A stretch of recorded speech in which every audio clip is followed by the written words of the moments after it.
네, 시작하면 됩니까?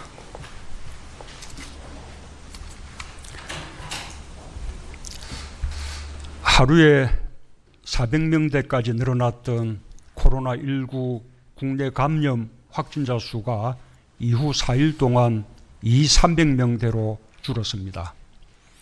그러나 아직은 안정세로 가는 긍정적인 신호로 보기에는 이르다는 것이 방역당국의 판단입니다. 다만 주말까지 확진자 증가를 막아준 것은 대다수 국민들께서 사회적 거리두기의 강화에 협조하여 외출 등 일상활동을 자제해 주신 덕분입니다. 대다수 교회도 비대면 예배에 협력해 주셨습니다. 많은 불편을 감수해 주신 국민 여러분의 방역 협력에 감사드립니다. 하지만 그 이면에는 식당과 카페, 학원과 독서실, 체육시설을 운영하시는 분들 등 많은 국민들의 어려움이 더 가중되어 매우 송구스러운 마음입니다. 정부는 조기에 정상적인 일상과 경제활동으로 복귀할 수 있도록 전력을 다하겠습니다. 확진자가 그처럼 줄었는데도 긴장을 놓지 못하고 오히려 사회적 거리두기를 강화한 이유는 확진자 수치 속에 드러나지 않는 불안 요인이 여전히 크게 잠복해 있기 때문입니다. 잠복해 있는 불안 요인의 가장 큰 이유는 아직까지도 광화문 집회 참가자와 일부 교회의 교인 또는 접촉자 중 많은 수가 검진을 받지 않고 있는 것입니다.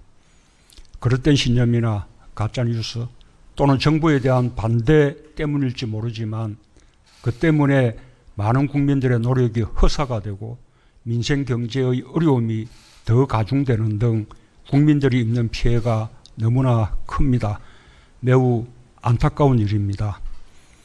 또한 8월 20일부터 어제까지 발생한 코로나19 관련 사망자 17명 중 5명은 사후 확진자였고 확진 후 1일 이내 사망자도 4명이었습니다.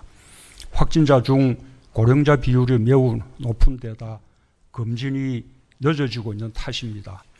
이처럼 검진이 늦어지는 것은 자신이나 접촉자들의 생명을 위태롭게 하는 요인이 되기도 합니다.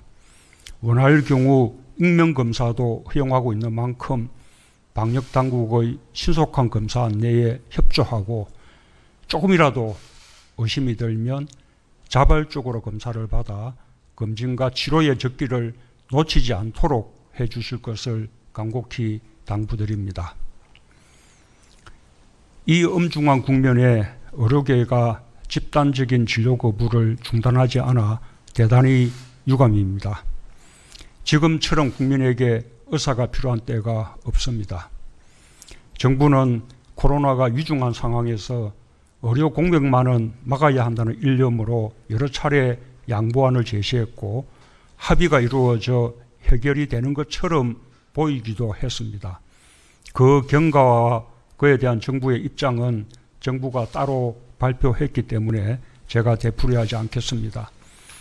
앞으로 코로나19 상황이 안정된 후 정부가 약속한 협의체와 국회가 제안한 국회 내 협의기구 등을 통해 모두가 공감대를 표명한 의료서비스의 지역 불균형 해소와 필수 의료 강화, 공공의료 확충뿐 아니라 의료계가 제기하는 문제들까지 의료계와 함께 협의할 수 있을 것입니다. 의사들이 의료 현장으로 돌아오는데 그 이상 어떤 조건이 필요한지 이해하기 어렵습니다. 의사가 있어야 할 곳은 환자 곁입니다. 환자의 건강과 생명을 첫 번째로 생각하겠노라는 히포크라테스의 선서를 잊지 말아야 할 것입니다. 코로나 상황이 급박하기 때문에 우리에게 시간이 많지 않고 국민의 생명과 건강을 지키기 위해 법을 집행하여야 하는 정부의 입장에서 선택지가 많지도 않습니다. 하루속히 업무에 복귀하여 환자들을 돌보고 국민의 불안을 종식시키는 의료계의 대승적 결단을 촉구하고 기대합니다. 예, 이상입니다.